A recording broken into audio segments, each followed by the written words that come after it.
Estimados estudiantes, hablaremos ahora sobre la ley de Faraday.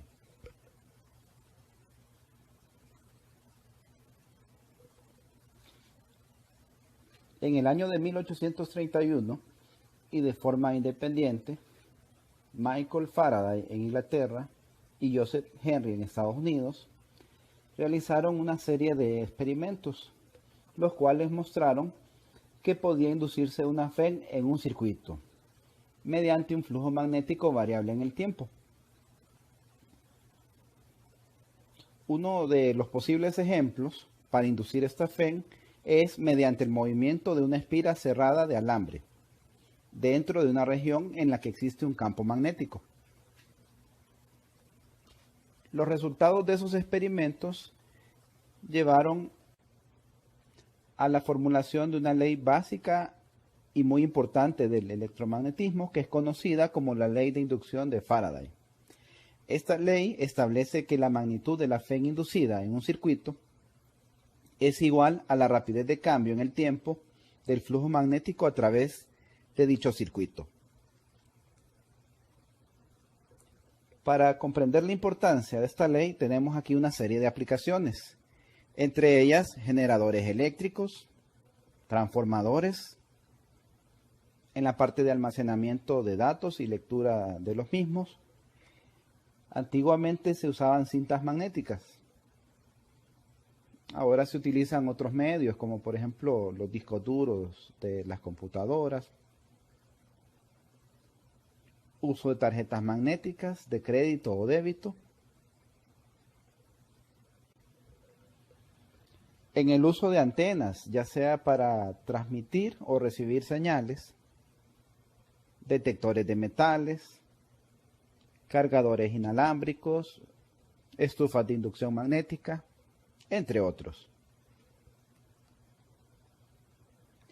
Aquí tenemos la ecuación que es la ley de Faraday.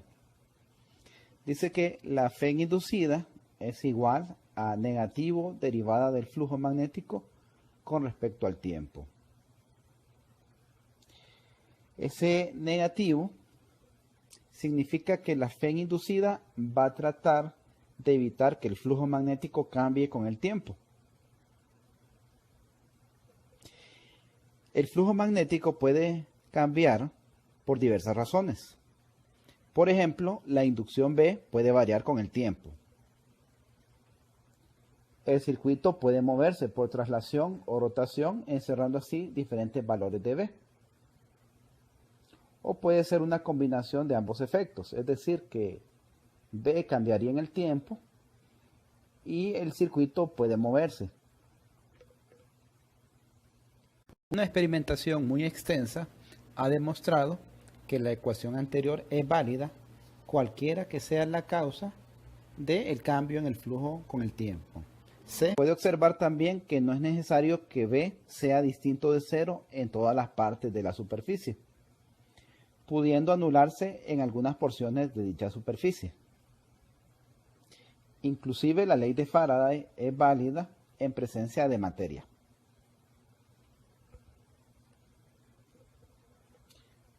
Vamos a hablar un poco de la ley de Lenz, la cual establece que la fe inducida, y por lo tanto la corriente inducida, tiene un sentido tal que tiende a oponerse al cambio en el flujo que la provoca.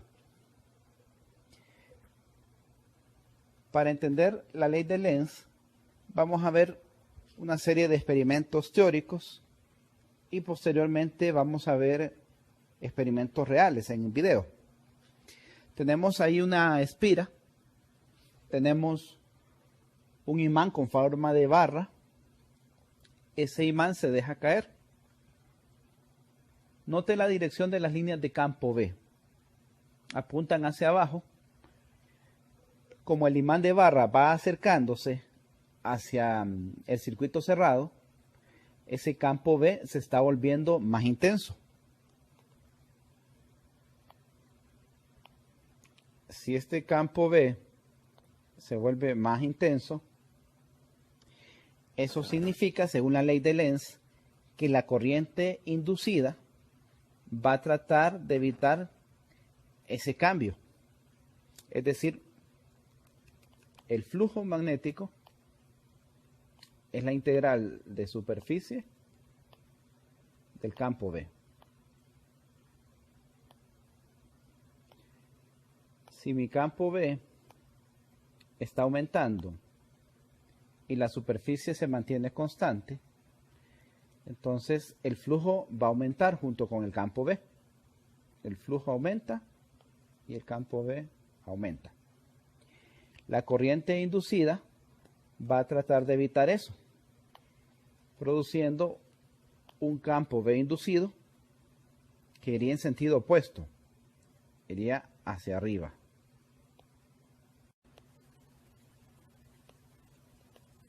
Ese campo inducido, pues si aplicamos regla de la mano derecha, sería producido por una corriente inducida que se enrolla, así como mostramos aquí.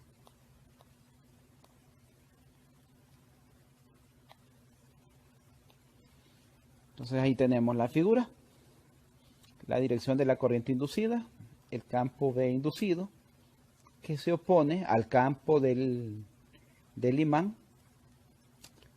Dicho campo del imán aumenta por el hecho de que cada vez se acerca más el imán de barra. Bueno, pasemos a un segundo experimento a ver si se ha comprendido esto.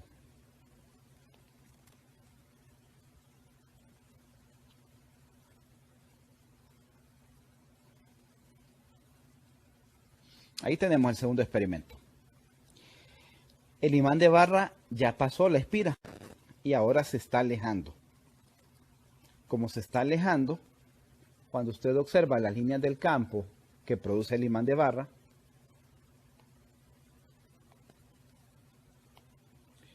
pues el B se está debilitando. Vamos a dibujar el B del imán de barra así pintado en rojo. Este B se está debilitando. Como el campo B cambia con el tiempo, el flujo también va a cambiar con el tiempo. La corriente inducida va a tratar de evitar ese cambio, entonces va a producir un campo B inducido que va a apoyar al campo del imán. ¿Por qué lo apoya?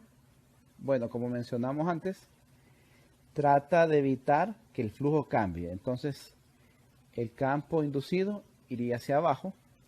Usamos regla de la mano derecha y eso significa que la corriente inducida se enrollaría así, en este sentido. Si lo estuviéramos viendo desde arriba, ese sentido es como el sentido de las agujas del reloj. Cuando la corriente va en esa dirección, se dice que va en sentido horario. Bien, aquí tenemos una figura más bonita de la situación. El campo del imán de barra está disminuyendo. Como el flujo cambia con el tiempo, se produce una FEN inducida. El campo B inducido, que está pintado en color verde, trata de evitar que el campo del imán disminuya. Es decir, que lo va apoyando.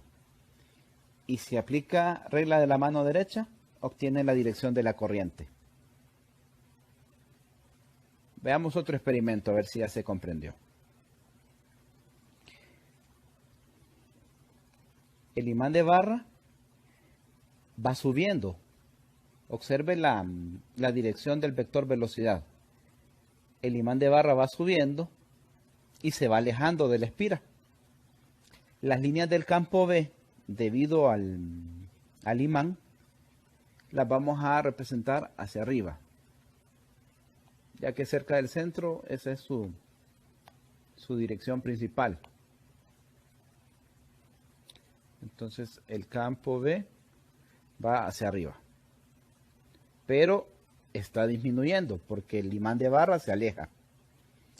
Así que la corriente inducida va a producir un campo que va a tratar de evitar que ese campo disminuya y por lo tanto que el flujo cambie. Entonces B inducido, que lo pinto en color verde, iría así. si aplicamos regla de la mano derecha, la dirección de la corriente inducida sería esta, sería un sentido antihorario.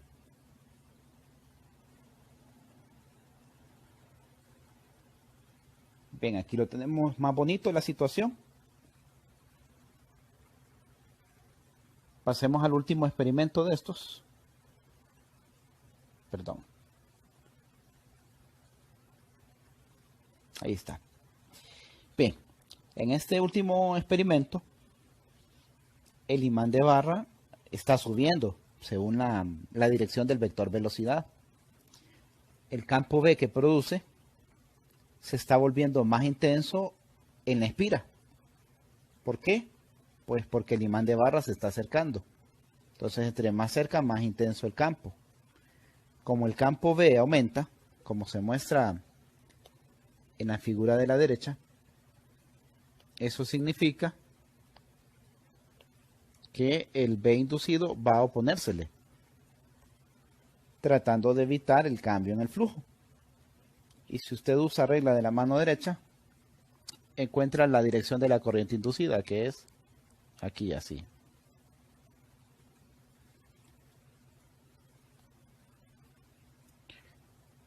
Muy bien, pasaremos a ver un par de experimentos reales para terminar de aterrizar estos conceptos. Para la primera parte del experimento se utilizarán dos reglas de aluminio unidas en un extremo y un imán de neodimio. Note que la regla de aluminio no es magnética.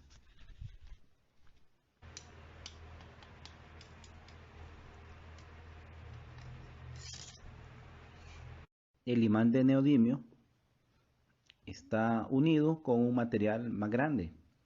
Ese material más grande evita que las líneas de campo magnético lo atraviesen.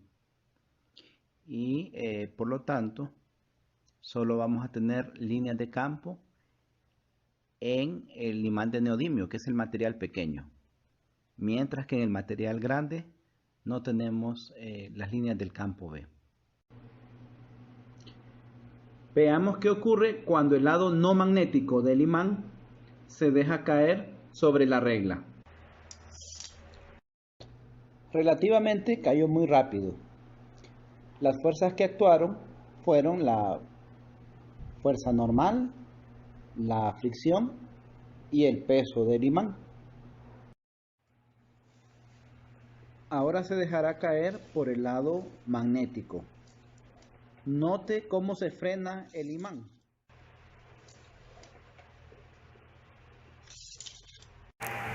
En la figura se puede observar el movimiento del imán sobre la regla de aluminio.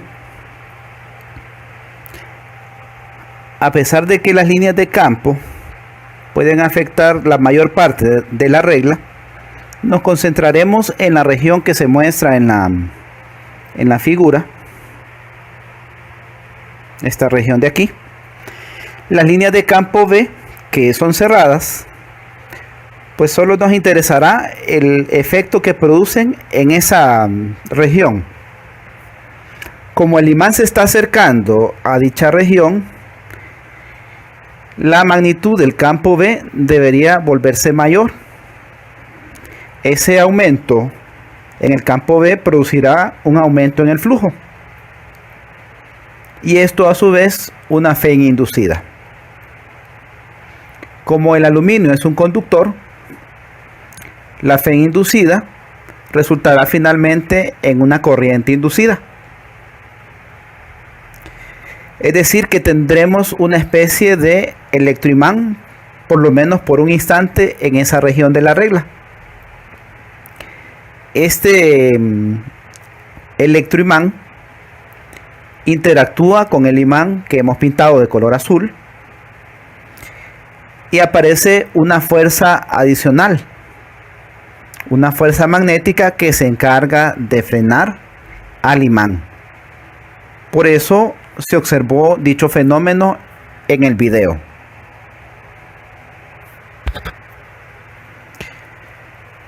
Para entender de otro punto de vista, Imagínense que ese imán está cayendo.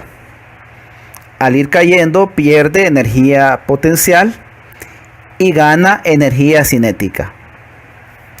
Debido a la interacción con la regla y a la inducción electromagnética, parte de la energía del movimiento del imán se convierte en energía eléctrica inducida en la regla.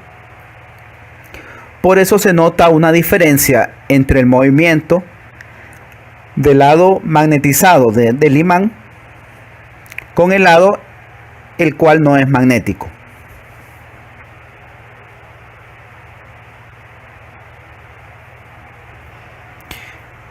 Para el siguiente experimento se observa ahí los materiales. Estoy usando un viejo osciloscopio que tengo, el mismo imán de neodimio. Note que en la parte inferior está unido a un material que se encarga de repeler las líneas de campo.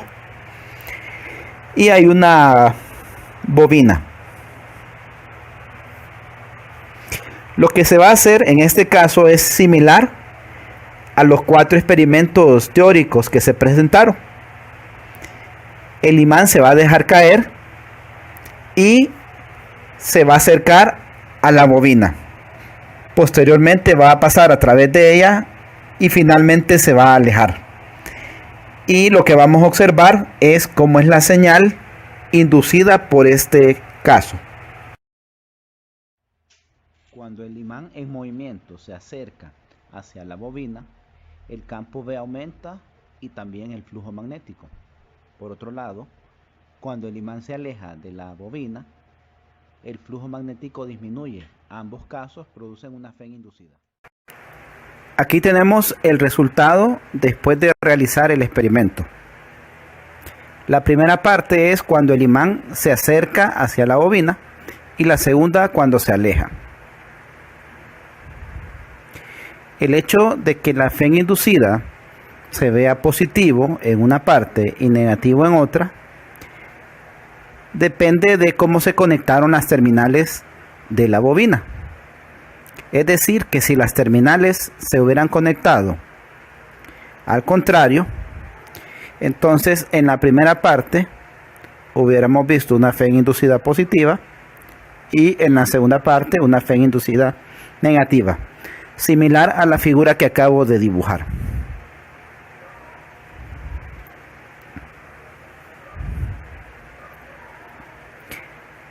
Para relacionar la FEN inducida con el campo eléctrico, recordemos la relación que se estudió en un capítulo previo, en la cual se define la FEN inducida en términos del campo por medio de esta integral de línea.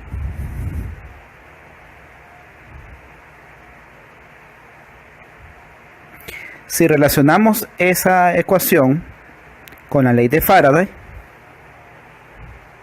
el resultado es este. La FEN inducida para una trayectoria cerrada es igual a la integral de trayectoria cerrada del campo eléctrico inducido,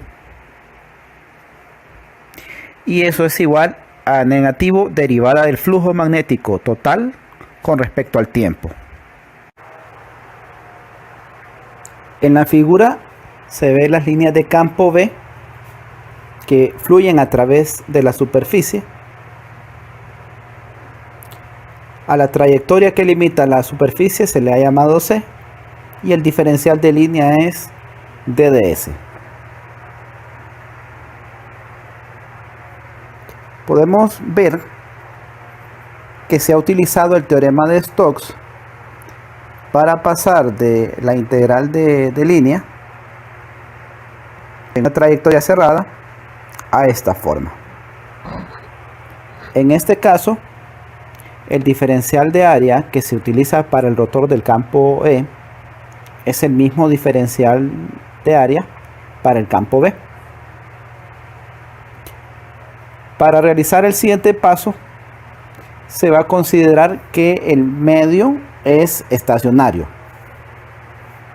Eso significa que el medio no se mueve y por lo tanto la derivada con respecto al tiempo solo afectaría al campo B, la inducción. Para que exista fe inducida en este caso, la inducción debe cambiar con el tiempo. Así la ecuación se puede expresar de la siguiente forma.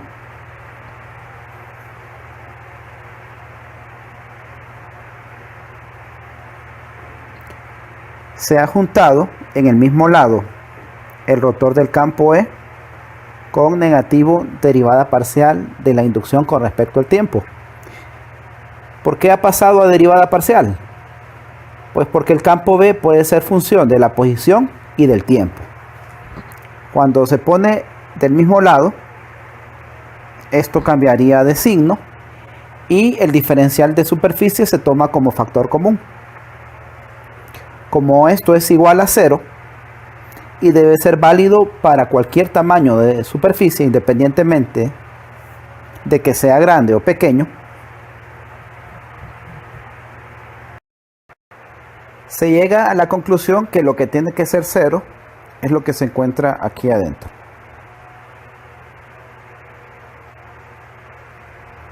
Es decir, que el rotor del campo eléctrico es igual a negativo derivada parcial de la inducción con respecto al tiempo. Ahora, sustituyendo la inducción en términos del potencial vector, esto se reescribe así.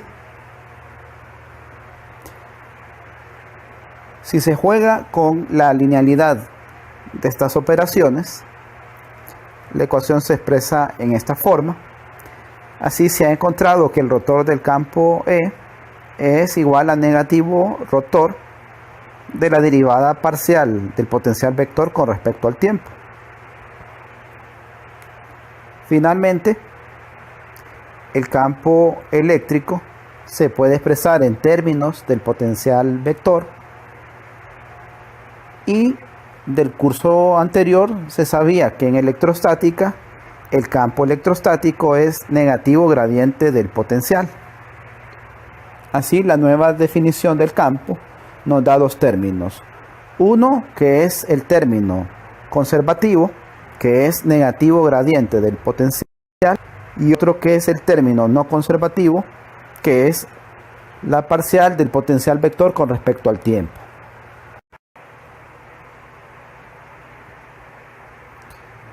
En el caso electrostático, esto es 0. En el caso en que la situación puede cambiar con el tiempo, pues tenemos al potencial vector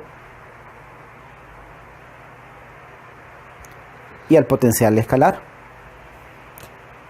Ya que la definición para el potencial vector no es única, eso significa también que el potencial escalar podría cambiar.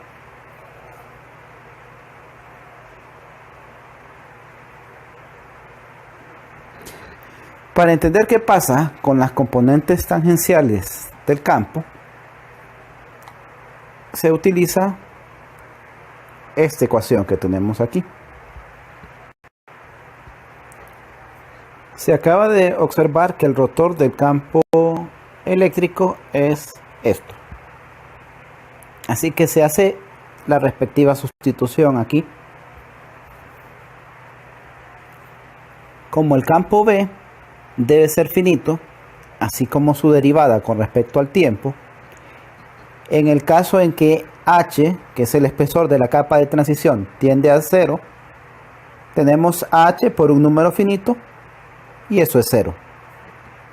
Es decir que las componentes tangenciales del campo deben ser continuas, tal como ocurría en electrostática.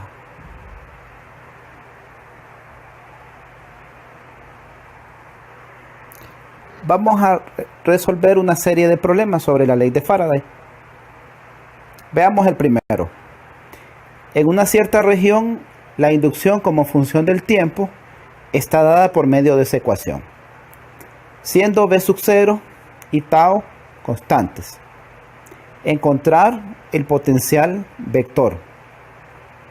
Ahora suponer que el potencial escalar es 0 y encontrar el campo eléctrico a partir del potencial vector. Solución. Sabemos la relación entre el campo B y el rotor, que es esta expresión de aquí. Como el campo B va en la dirección de Z, solo nos interesamos por la componente en Z del rotor, cuyo resultado es este.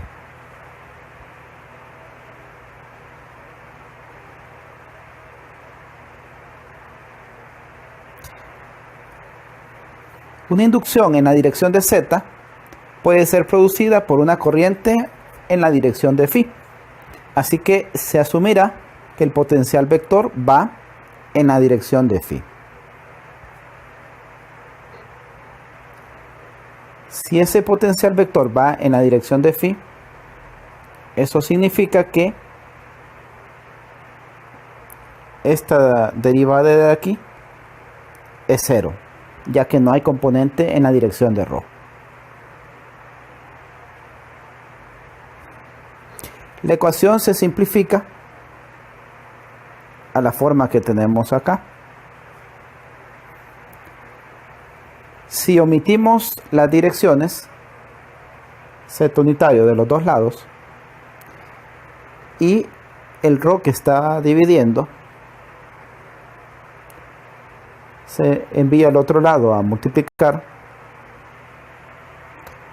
la ecuación se reescribe en esta forma.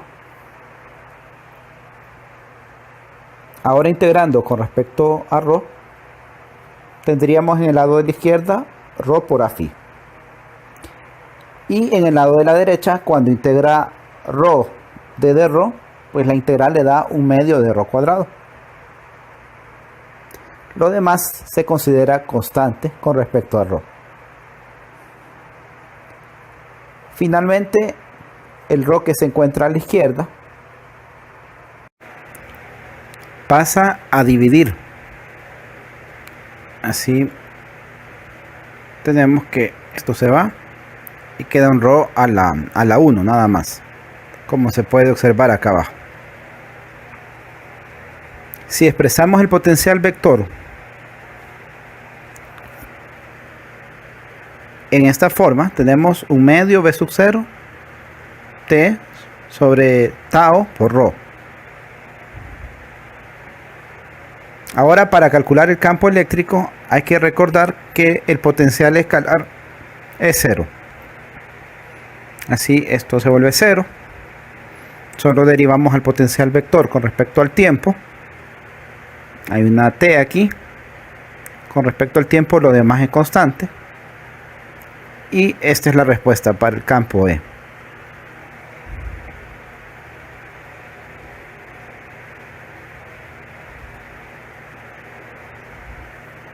Veamos el segundo problema.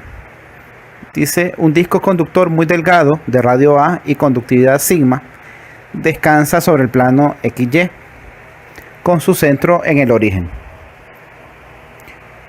Una inducción espacialmente uniforme se encuentra presente y está dada por la expresión que tenemos ahí. Encontrar la densidad de corriente inducida, JF, producida por el disco. Bien, ¿cómo encontramos esa densidad de corriente en el disco? Bien, la expresión para el campo B depende del tiempo. Así que el flujo en el disco va a cambiar con el tiempo. Ahí tenemos un gráfico que me representa cómo cambia el campo B. Y ya que la superficie no se mueve, eso significaría que el área transversal será constante. El flujo magnético cambiará entonces en la misma forma que cambia el campo B.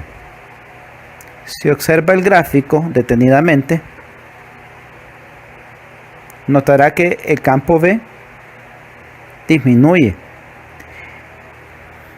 Aquí se ha asumido que alfa es igual a 0 solo para hacer el gráfico. Como ese campo B está disminuyendo, entonces usando ley de Lenz, sé que el B inducido debe tratar de evitar esto. Es decir, que va a ir en la misma dirección apoyando al campo B. Así tenemos un campo inducido como la línea pintada en color verde. Si usa regla de la mano derecha, encuentra la dirección de la corriente que produce ese campo. Ahí aparece pintada en color verde. La misma dirección de la corriente será la dirección del campo eléctrico, ya que ese campo eléctrico es el responsable de que las cargas se muevan en el disco conductor.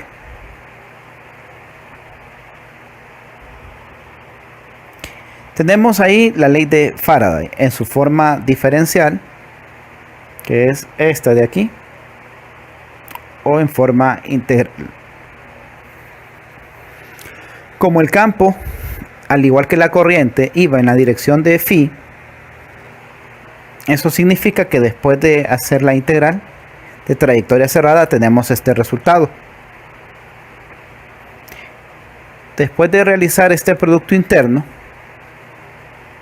que sabemos que tanto el campo B como el diferencial de área van en Z, también de la expresión del campo B que se encuentra acá arriba, vemos que este no depende de la posición, es decir, que saldría como una constante. Entonces la ecuación se puede reescribir en esta forma.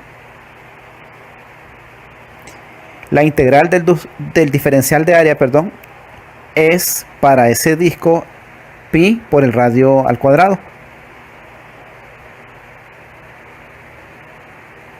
Así tenemos una expresión para el campo eléctrico de esta forma. Se ha decidido expresarlo en términos de la magnitud, ya que sabemos que el campo E va en la dirección de phi. Después de derivar y de simplificar, se llega a esta forma. J, que es la densidad de corriente, es sigma la conductividad por el campo eléctrico. Así, esta es la densidad de corriente.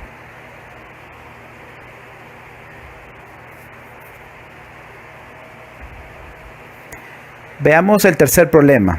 Es sobre un generador de conductor corredizo.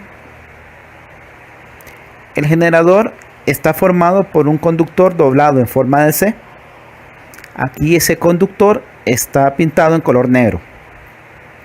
Y hay una barra conductora que viaja hacia la derecha con rapidez constante B.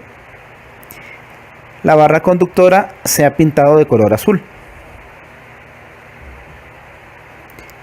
La resistencia total de este circuito es R.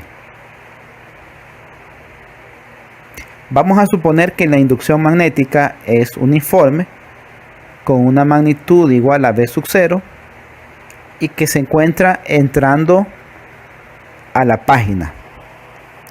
Ya que el campo B se encuentra entrando a la página, se ha representado por medio de unas crucitas. Estas crucitas lo que significan es lo siguiente. Usted, para representar cantidades vectoriales, muchas veces utiliza flechas. Si usted lo que ve son crucitas, entonces está viendo la cola de la flecha, esta parte de acá. Y si el campo va saliendo, entonces lo que ve es la punta de la flecha cuando va saliendo, que esos serían puntitos. Bien, en este caso, como el campo está entrando, Vemos la cola de la flecha, vemos crucitas.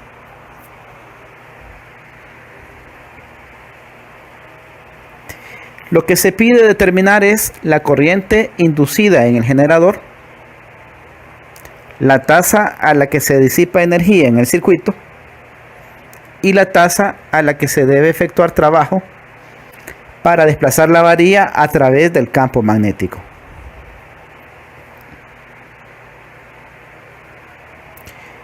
Para que tenga una idea de esto, cuando la varilla se mueve, esta varilla tiene energía cinética. Parte de esa energía cinética se va a perder y se va a convertir en otra forma de energía, que es energía eléctrica. Así que las dos preguntas que hacen sobre la tasa de energía en el circuito y la tasa en que se efectúa trabajo, pues deberían de estar relacionadas. Veamos cómo resolver este problema.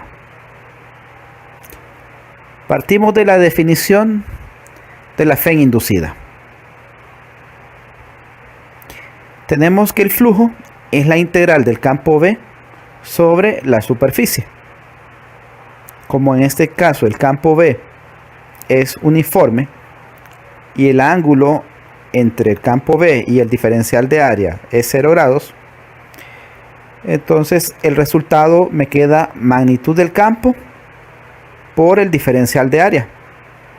Sacamos la magnitud del campo, que es B sub 0, y la integral del diferencial de área pues sería L por Y, donde L es lo que mide este lado de aquí, que es el lado vertical, y Y es el lado horizontal. Note que al moverse la varilla, pues la distancia Y debería cambiar con el tiempo. Estas líneas que se han colocado a la izquierda de la varilla representan el movimiento de dicha varilla.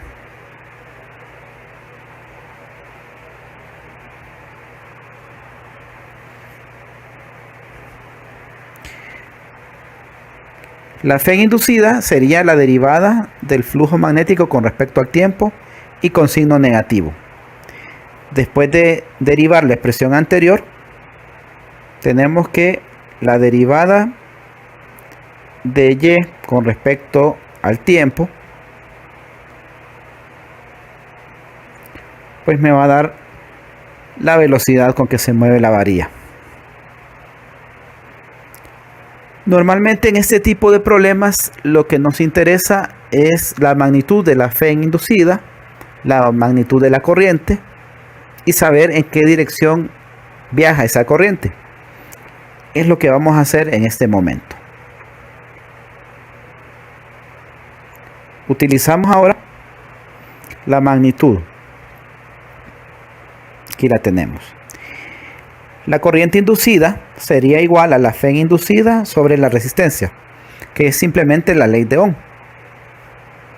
Aquí tenemos el resultado de eso. B sub 0, que es el campo, la longitud de la barra, la velocidad con que se desplaza entre la resistencia. Para saber la dirección en que circula la corriente, pues vamos a usar la ley de Lenz. Note que al moverse la varilla hacia la derecha, el área eficaz de ese generador aumenta. Como el área aumenta y el campo B es uniforme, eso significa que el flujo debería aumentar. Según la ley de Lenz, que dice que la dirección de la corriente inducida se opone a ese cambio en el flujo,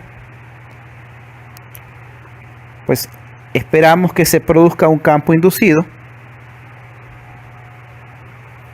como se muestra ahí en esa línea verde, un campo saliendo, oponiéndose al campo que entra inicialmente, y si utiliza la regla de la mano derecha, encontrará que la corriente se enrolla en sentido antihorario, es decir, en sentido contrario a las agujas del reloj.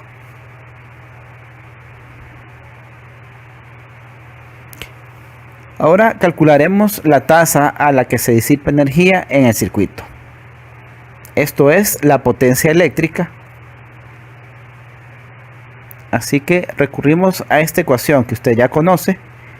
Potencia igual a I cuadrado por R.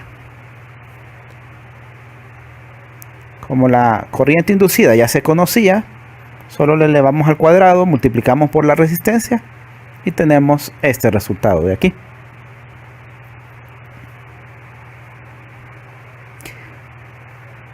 Toda esa energía eléctrica es energía que ha perdido la barra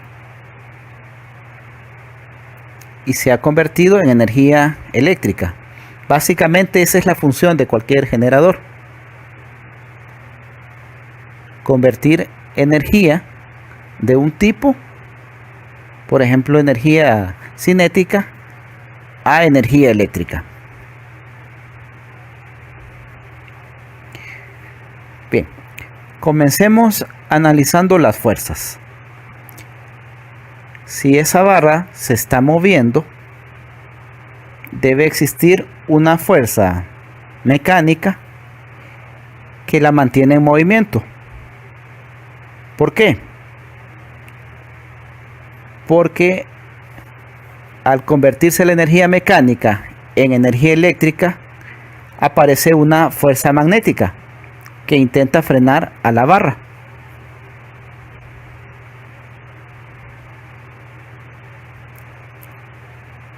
Ahí tenemos la dirección de las dos fuerzas.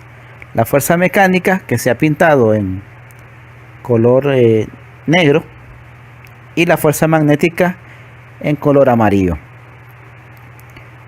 La fuerza magnética, vamos a explicar por qué tiene esa dirección. Por definición, cuando el campo B es uniforme, la fuerza magnética es I L producto cruz B.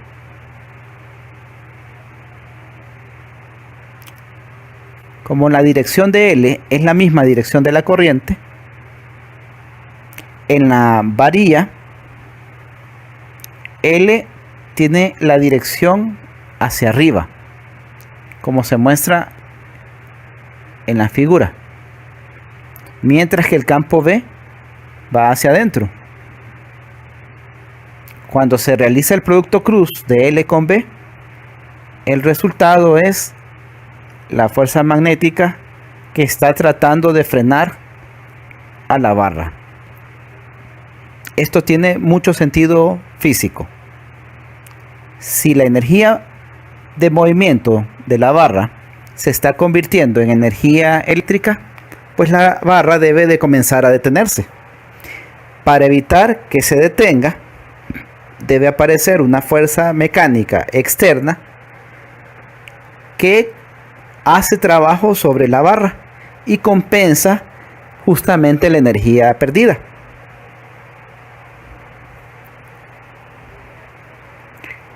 Como las dos fuerzas están en equilibrio, esta ecuación de aquí, que es la sumatoria de fuerzas igual a masa por aceleración, tiene una aceleración igual a 0. El sistema se mueve con velocidad constante. Y eso significa que la magnitud de las dos fuerzas es la misma. Como la fuerza magnética es igual a esto,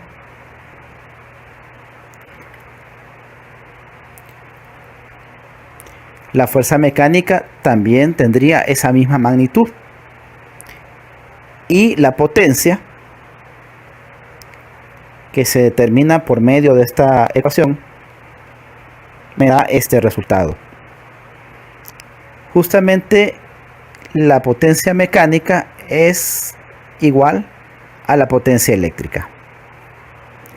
Si usted tiene dudas por qué la potencia se define como fuerza por velocidad, recuerde que trabajo es una integral de fuerza a lo largo de una distancia. fuerza a lo largo de una distancia. Si en lugar de hacer esa integral, lo escribo como un diferencial de trabajo,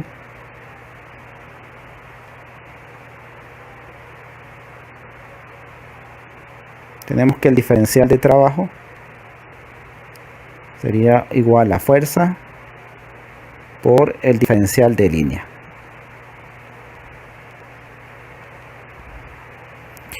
Y si lo que quiero es una potencia, esa potencia sería el diferencial de trabajo con respecto al tiempo. Entonces dividimos aquí con respecto al tiempo y tendría fuerza punto un diferencial de línea entre un diferencial de tiempo. Diferencial de línea entre diferencial de tiempo es una velocidad. De ahí aparece esta ecuación.